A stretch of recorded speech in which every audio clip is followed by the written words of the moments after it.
In February 2022, Western nations froze roughly 210 billion euros of Russia's central bank money. This was not a confiscation. It was a freeze, legal under wartime sanctions. The idea was simple: cut off Moscow's access to its own reserves. But 3 years later, the story changed. Now Europe wants to turn that frozen pile into cash for Ukraine. This is the story of how frozen assets became the most controversial test of international financial law in modern history. February 2022 changed everything for Russia's money abroad.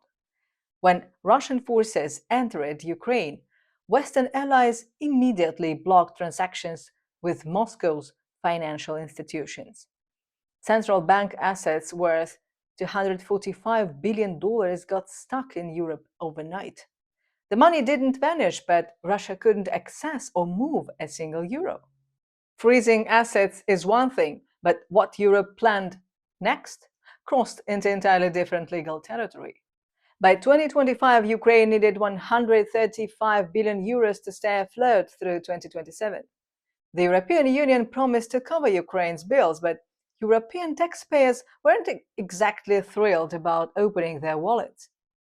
Someone in Brussels had an idea. Why not use Russia's own money to fund Ukraine? The concept sounds simple until you examine the legal foundations. So, German Chancellor Friedrich Merz proposed a 140 billion euro loan in September 2025. The loan would be backed entirely by those frozen Russian assets. European Commission President Ursula von der Leyen embraced the plan. She called the scheme necessary to help Ukraine negotiate peace from a position of strength. The proposal offered two funding options for member states to consider. Option 1 required unanimous agreement from all European Union countries to borrow money together. Option 2, the Reparations loan, only needed a qualified majority vote. The Reparations loan would seize the cash balances of frozen Russian assets to cover 90 billion euros. Von der Leyen framed this as making Russia pay for the destruction inflicted on Ukraine. But international law experts immediately raised red flags. Seizing sovereign central bank assets during active conflict violates established principles of sovereign immunity. These principles protect central bank reserves from confiscation even during wartime. The legal framework allows freezing assets as a temporary sanction measure. Confiscation crosses a line never tested at this scale in modern international finance.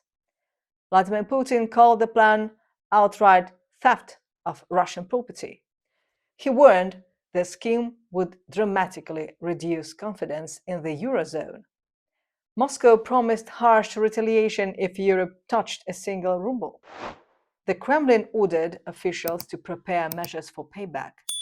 But Putin's objections weren't the most serious problem Europe faced. The real crisis came from within the European financial system itself. Most of those frozen billions sit in one place: Belgium. A financial clearing house called Euroclear holds 185 billion euros in Brussels. Belgium suddenly found itself holding the hottest potato in European politics. Belgian Prime Minister Bart de Wever wanted nothing to do with this scheme. He argued using sovereign assets during an active conflict was unprecedented. International law typically handles such matters only after wars and through peace settlements. De Wever pointed out the European Commission couldn't confiscate assets from a private company against a member state's will. Belgium faced a terrifying calculation. Moscow threatened legal claims worth 140 billion euros. The amount equals 1/3 of Belgium's entire annual economic output. De Wever refused to bear financial risks amounting to hundreds of billions alone.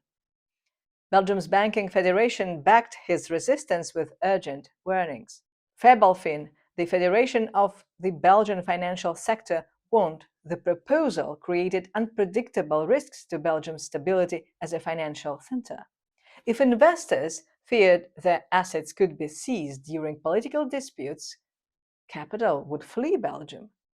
More importantly, trust in European financial markets would suffer irreparable damage. The concern wasn't theoretical or abstract. Sovereign wealth funds from around the world hold trillions in European financial institutions. These funds come from countries across Asia, the Middle East, Africa, and Latin America. If Europe seizes Russian central bank assets, every sovereign fund manager would ask a simple question: are our assets safe? The precedent would signal political considerations override legal protections for sovereign reserves. Countries with tense relations with Europe would immediately reconsider where they park their money. Even neutral nations would question whether European financial centers remain trustworthy. Switzerland, Singapore, and other competitors would benefit from Europe's damaged credibility. The risk extends beyond sovereign wealth funds to private international investors. If central bank reserves lose their protected status, what other assets become vulnerable? The fundamental principle at stake is the sanctity of deposits in European financial institutions. Germany and the European Commission tried desperately to ease Belgian fears. They proposed strong safeguards and a solidarity mechanism backed by national guarantees. Friedrich Merz committed Germany to providing 25% of the backstop funds. The pledge meant up to 52 billion euros from German taxpayers if things went wrong. Merz insisted all European states must bear equal risk in the scheme. De Wever met with Merz and von der Leyen on December 6 for negotiations. The talks were constructive, but Belgium's position didn't budge an inch. De Wever kept repeating his conditions remained unchanged. The legal uncertainty wasn't Belgium's problem alone. France played both sides with calculated precision. Paris supported using Euroclear assets for the reparations loan, but France adamantly refused to include 18 billion euros held in French private banks. French officials claimed different contractual obligations protected their banks from the scheme. They drew a clear line to shield French financial institutions from Moscow's promised revenge. France understood what Belgium understood. Being the seizure location carries enormous risk. Meanwhile, Hungary vetoed the alternative plan for joint European Union borrowing on December 6. Prime Minister Viktor Orban has no interest in sending more aid to Kiev. Hungary's veto forced everyone back to the controversial reparations loan option. The European Commission refused to accept defeat as the December 18th deadline approached. Reports emerged on December 8 about exploring emergency power clauses. European Union officials wanted procedural shortcuts to ram the decision through without unanimous consent. Brussels hoped to meet the deadline even if some countries kept resisting. The scramble for procedural workarounds revealed the weakness of the legal foundation. If the plan stood on solid international law, emergency powers wouldn't be necessary. The United States threw unexpected opposition to the mix. Washington reportedly lobbied European capitals against the reparations loan plan.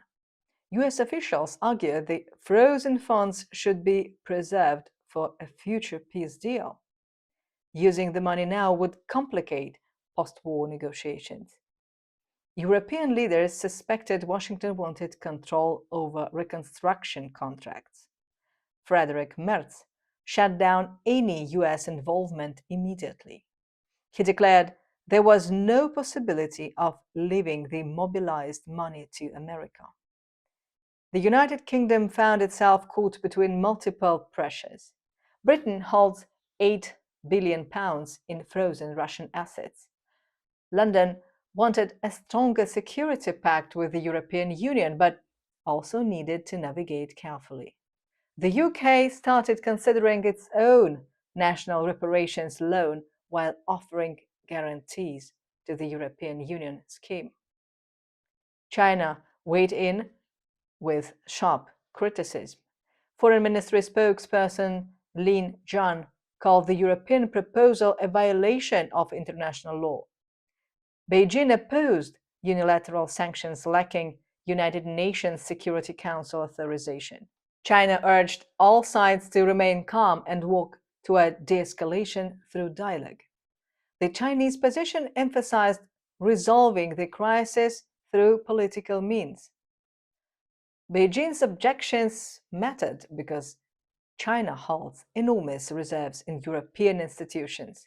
If Europe sets a precedent for seizing central bank assets, Beijing will remember.